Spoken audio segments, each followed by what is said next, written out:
সোনামুখীর অলিগলিতে কালী কথা, মুনসেফ করে ঘুঘু কালীর পুজো, আর এই পুজো ঘিরেই নানা গল্প।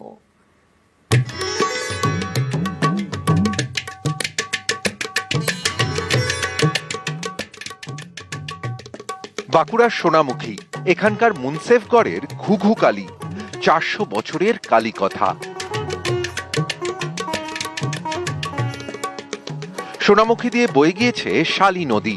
কথিত আছে এই নদী দিয়ে একসময় ভেসে এসেছিল মা কালীর মূর্তি। অশ্বত্থ গাছের তলায় সেই মূর্তির পুজো শুরু করেন স্থানীয়রা। পুজোর পরে রাতারাতি এই গাছে কয়েকশো ঘুঘু পাখি বাসা বাঁধে।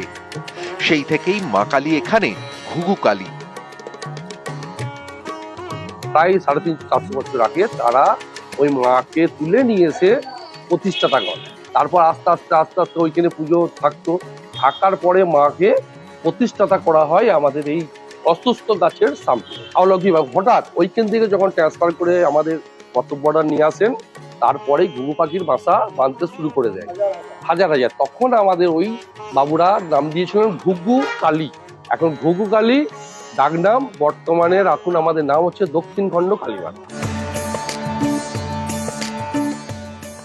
সারা বছর মন্দিরে ঘট পুজো হয়। দীপান্বিতা অমাবস্যায় পুজো করা হয় মাটির প্রতিমা।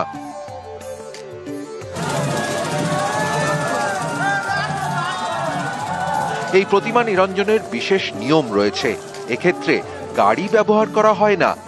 কাঁধে করে মায়ের প্রতিমা নিয়ে যান ভক্তরা, তারপরে পুকুরে বিসর্জন। একেবারেই আনন্দ উৎসবের মধ্যে বিভিন্ন আচার নিষ্ঠার সঙ্গে এই কালী মায়ের আরাধনা করে থাকে এই ক্লাব কর্তৃপক্ষ। সোনামুখী থেকে দেবব্রত মণ্ডল, নিউজ 18 বাংলা।